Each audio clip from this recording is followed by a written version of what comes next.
Assalamualaikum warahmatullahi wabarakatuh.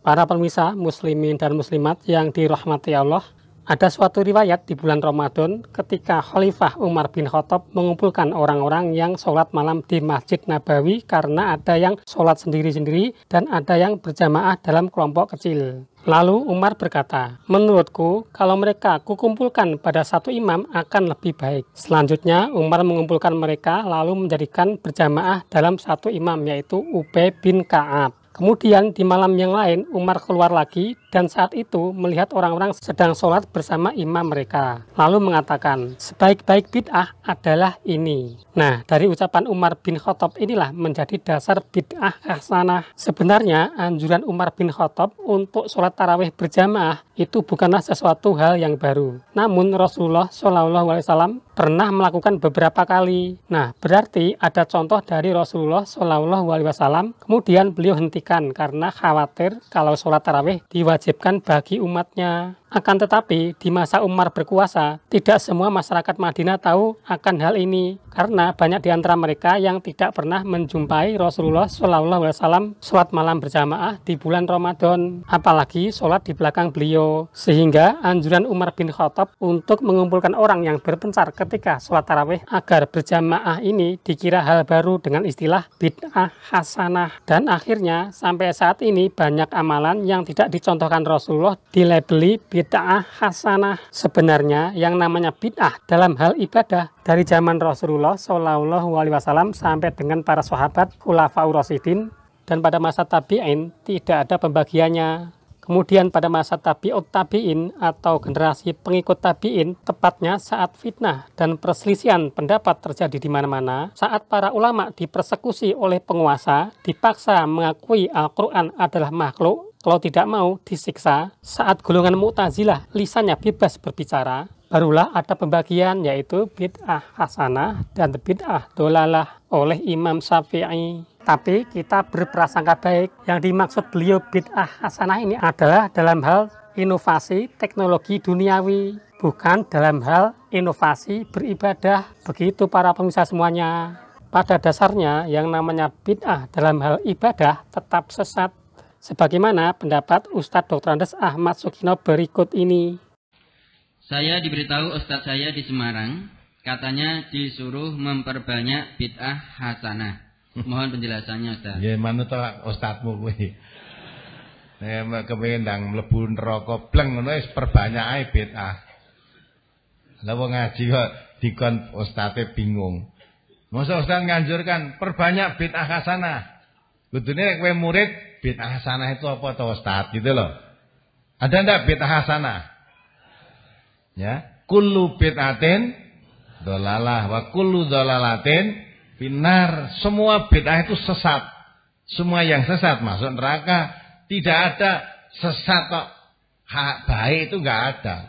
Bid'ah hasanah itu sepanjang yang kita ketahui hanya satu, kata Umar bin Khattab. Itu pun kalau ini dikatakan bid'ah. Jadi zaman Rasulullah itu sholat malam tarawih itu pernah dilakukan oleh Nabi berjamaah dengan sahabat-sahabatnya. Pernah, tidak selalu, pernah. Ya, karena Nabi khawatir sholat tarawih itu jamaah itu dianggap wajib, maka Nabi terus tidak keluar. Dah, Nabi sholat di rumah. Nah, pada zaman Umar bin Khattab pernah melihat orang sholat di masjid, banyak orang sholat sendiri-sendiri. Ada yang sana jamaah, ada yang sendirian. Nah, Umar melihat begitu itu, nah, musian banyak orang kok sholat sendiri-sendiri. Di sana ada yang jamaah, di sini sendiri-sendiri. Nah, Umar masuk. Ya, jamaah, salah satu jadi imam, yang lain makmum. Yang satu jadi imam, yang lain makmum. Mengapa Umar mengatur begitu? Karena sholat tarawih berjamaah itu pun dilakukan oleh Nabi. Daripada kamu sekian banyak ngumpul di masjid sendiri-sendiri sholatnya, buat jamaah, satu jadi imam, yang lain makmum, itu dilakukan oleh Nabi. Nah, setelah diatur begitu, satu imam, yang lain makmum, terus wes sholat toh, Umar pergi, Umar nggak ikut. Kalau ini dikatakan bid'ah, ini bid'ah hasanah. Maksudnya apa? Ngaturnya. Salah satu suruh maju jadi imam, yang lain jadi makmum itu zaman Nabi tidak pernah ada. Ngatur begitu tidak pernah ada. Tetapi sholat jamaah, imamnya satu, yang lain makmum, dilakukan oleh Nabi. Lah orang ini sekian banyak kok sholat sendiri-sendiri. Maka tak atur, maju satu jadi imam, yang lain jadi makmum.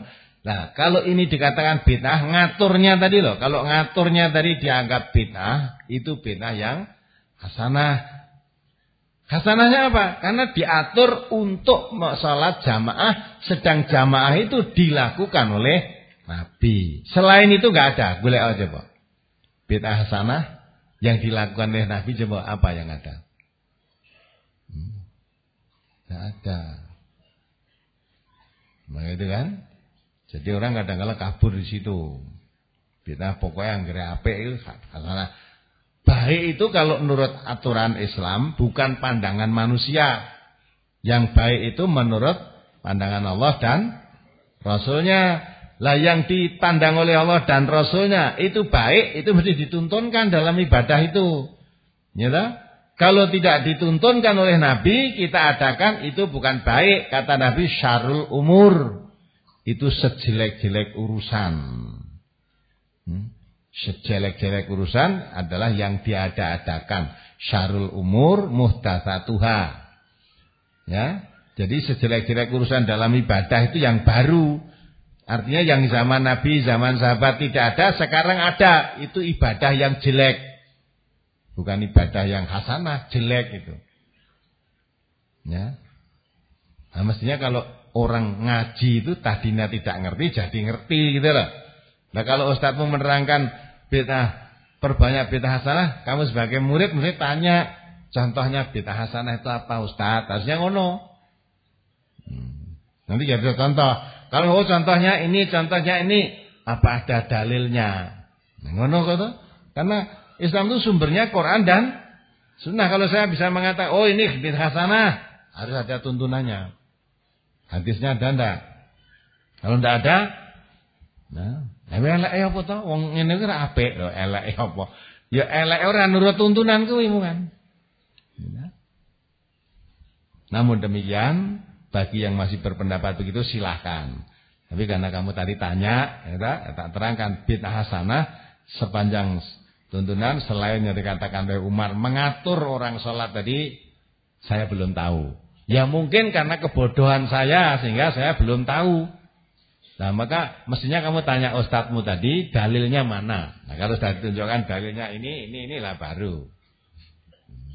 Misalnya ada orang mati, daripada kowe nunggoni wong mati sekat, nunggoni wong mati main apa itu? Remi, katanya gue cagak lek, ya dah, ayo dibacake Yasin bae. Terus perbandingannya main remi karo maca Yasin apik endi? Apik endi? Dan nek main remi banding karo maca Yasin padha-padha nggo wong mati elek kabeh. Eleknya di mana? Enggak ada aturannya, enggak ada tuntunannya. Ya. Kalau ada tuntunannya itu yang baik. Kalau orang mau menunggu, orang mau mati, orang sakaratul maut, ya, dibaca ke Quran, baca ke Yasin, baca ke ayat kursi. Kalau ditalkinkan la ilaha illallah apa endi? Baik yang la ilaha illallah karena itu dituntunkan, gitu loh. Nabi memerintahkan laqinu matakum bila ilaha illallah. Jadi kalau orang mau mati sakaratul maut tuntunono yang baca la ilaha illallah. Terus dituntun la ilaha illallah. Itu ada harapan. Nabi kita mengatakan mangkana akhiru kalamihi la ilaha illallah dakhalal jannah. Kalau orang mau mati ucapan terakhir la ilaha illallah terus mati, dia masuk surga. Mana gampang ya pintu surga. Gampang mulai rasa sholat wae, sone arep mati maca la ilaha illallah wis masuk surga itu. Ya.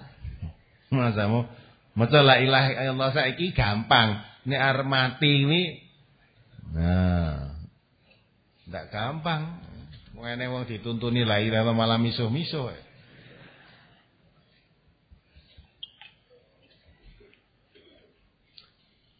Nah, mengapa dikatakan lebih baik itu? Padahal baca Yasin, baca Quran, baca ayat kursi panjang bacaannya wis malah rekoso maca, nuntuni la ilaha illallah gampang. Kok mana HP itu? Ya, ngapa? Karena kalau ini tadi ada tuntunannya, kalau itu tadi tidak ada tuntunannya. Lah yang dituntunkan oleh Nabi itu mesti yang baik. Yang tidak dituntunkan terus kita mengadakan itu syarul umur, sejelek-jelek urusan. Jadi agama itu mesti ada sumbernya. Quran dan sunnah sumbernya yang diwariskan Nabi. Ya kalau itu katanya agama, cari Qurannya ada enggak, sunnahnya ada enggak. Kalau tidak ada ya laisa minal Islam, bukan aturan Islam itu. Hanya pendapat. Pendapat boleh dipakai, boleh tidak, wong namanya pendapat. Apalagi? Nah, itulah para pemirsa semuanya pembahasan kita untuk pertemuan hari ini, yaitu tentang bid'ah yang sebenarnya tidak ada pembagiannya, yaitu bid'ah hasanah maupun dolalah. Semoga bermanfaat sehingga menambah hasanah ilmu yang kita miliki. Wassalamualaikum warahmatullahi wabarakatuh.